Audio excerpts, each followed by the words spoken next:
ఈ వీడియోలో సాఫ్ట్వేర్ జాబ్స్కి అంత క్రేజ్ ఎందుకు ఉంది, ఇంకా ఈ సాఫ్ట్వేర్ అయినా ఐటీ జాబ్స్కి జనాలు ఎలా బిహేవ్ చేస్తున్నారు, ఎలా రియాక్ట్ చేస్తున్నారు, మీకు కొన్ని ఎగ్జాంపుల్స్ ఇచ్చి నేను ఎక్స్ప్లెయిన్ చేస్తాను. ఇది డెఫినెట్లీ ఇది నా థింకింగ్. మీరు సపోజ్ మీరు అగ్రీ చేస్తలేరు అంటే నాకు కమెంట్ చేసి చెప్పండి. నాకు కొందరు సబ్స్క్రైబర్స్ ఫోన్ చేసి చెప్తారు, మేడం నాకు తొందరగా సాఫ్ట్వేర్ జాబ్ కావాలి, అట్లాంటి ఒక కోర్స్ చెప్పండి, అట్లాంటి ఒక కెరియర్ గైడెన్స్ మాకు ఇవ్వండి అంటారు. కొందరు ఏం చెప్తారు అంటే ఫోన్ చేసి, మేడం నేను 3 lakhs 4 lakhs పెట్టి ఎక్కడి నుంచో నేను ప్రాక్సీ ఇంటర్వ్యూ చేసి ఏదో ఒక జాబ్లో జాయిన్ అయిపోతాను, ఏ కెరియర్లో వెళ్తే బాగుంటుంది నాకు గైడ్ చేయండి అని చాలామంది అడుగుతారు. ఇవన్నీ చూస్తుంటే అంటే ఐటీ జాబ్ అయినా సాఫ్ట్వేర్ జాబ్కి ఎంత క్రేజ్ ఉంది అర్థమవుతుంది. ఎందుకంటే జనాలు వాళ్ళకి అంత ఓపిక కూడా లేదు కొందరికి, అంటే ప్రతి ఒక్కరికి అని కాదు, కొందరికి ఓపిక కూడా లేదు. వాళ్ళు ఫాస్ట్గా నాకు జాబ్ కావాలి, 1 monthలోనే నేను జాబ్లో చేరుకోవాలి, ఐటీ జాబ్ రావాలి, సాఫ్ట్వేర్ జాబ్ రావాలని కోరుకోవడంలో తప్పు ఏం లేదు. ఎందుకంటే డెఫినెట్లీ సొసైటీలో ఐటీ జాబ్స్ అంటే అది ఒక స్టేటస్ సింబల్ లాగా తీసుకుంటారు. సో మల్టీనేషనల్ కంపెనీలో సాఫ్ట్వేర్ ఎంప్లాయీ అంటే అది ఒక స్టేటస్ సింబల్ లాగా తీసుకుంటారు. ఇంత అమౌంట్, ఇంత ప్యాకేజ్ ఉంది, అది కూడా ఒక స్టేటస్ సింబల్ లాగానే తీసుకుంటున్నారు కదా. ఇప్పుడు అంటే జనరేషన్ ఎలా అయిపోయింది అంటే అమ్మాయిలు పెళ్ళి కోసం అబ్బాయి సాఫ్ట్వేర్ ఎంప్లాయీ ఉంటేనే ఓకే అంటారు, లేకపోతే సాఫ్ట్వేర్ ఎంప్లాయీ లేకపోతే కూడా వాళ్ళు ఓకే అన్నారు. అట్లాంటి సిచ్యువేషన్ కూడా వచ్చేసింది.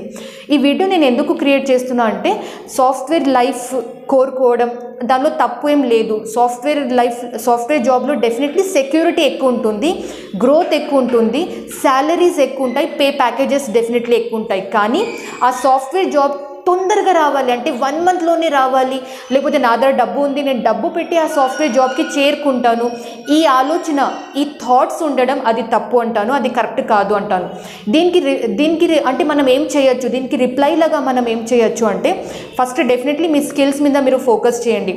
ఒక స్కిల్ నేర్చుకొని మీరు సాఫ్ట్వేర్ జాబ్లో చేరుకోవడం అంటే ఈజీగా మీకు 3 months to 6 months టైం పడుతుంది. 15 daysలో 1 monthలో ఒక సాఫ్ట్వేర్ కోర్స్ నేర్చుకొని ఇమీడియట్గా జాబ్లో జాయిన్ అయిపోవడం అది అంత ఈజీ కాదు, అది నాట్ పాసిబుల్ లాగా మనం అనుకోవచ్చు. 3 months to 6 months కంపల్సరీ అంత టైం మీరు చేతిలో అంటే అంత టైం పెట్టుకుంటేనే మీరు ఒక మంచి జాబ్లో చేరుకుంటారు.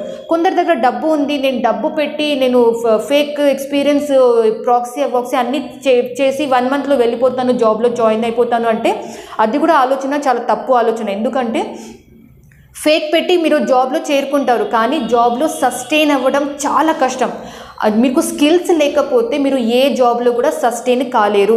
అట్లాంటి సిచ్యువేషన్లో మీకు 3 lakhs 4 lakhs కూడా వేస్ట్ అవుతుంది, మీ టైం కూడా వేస్ట్ అవుతుంది, ఇంకా మీకు ఒక బ్యాడ్ రెప్యుటేషన్, ఒక బ్యాడ్ నేమ్ వచ్చే ఛాన్సెస్ కూడా ఉంటుంది. సో అందుకే ఫస్ట్ స్కిల్స్ నేర్చుకోండి. స్కిల్ నేర్చుకోవడానికి 3 months to 6 months time definitely పెట్టుకోవాలి. స్కిల్స్ నేర్చుకోవడం అంటే ఓన్లీ ఆన్లైన్ క్లాసెస్ వినడం, క్లాస్ రూమ్ ట్రైనింగ్ చేయడమే కాదు, ఒక ప్రాజెక్ట్ మీద వర్క్ చేయండి, లైవ్ ప్రాక్టికల్స్ మీద మీరు నేర్చుకోండి, అది మీకు యూజ్ అవుతుంది, అది మీకు వర్కౌట్ అవుతుంది. సో ఈ వీడియో జస్ట్ ఒక చిన్న మోటివేషన్ ఇవ్వడానికి మీకు నేను ఈ వీడియో క్రియేట్ చేశాను. ఐ హోప్ మీరు స్కిల్ డెవలప్ మీద ఎక్కువ ఫోకస్ చేస్తారు. టైం 1 month 15 days అట్లా తొందరగా పడద్దు, పేషెన్స్ ఉంచండి. పేషెన్స్ ఉంటే అన్నీ బాగా జరుగుతుంది, everything will be all right అని నేను చెప్తాను. సో ఇది motivational video, Friday motivational video create చేస్తాను అని నేను అనుకుంటున్నాను. So thank you so much, మీరు ఈ వీడియో ఇక్కడి వరకు చూశారు కాబట్టి థ్యాంక్ యూ సో మచ్. నా పేరు సుష్మిత మధు, మీరు చూస్తున్నారు నా తెలుగు ఛానల్ పాషమ్స్. నమస్తే.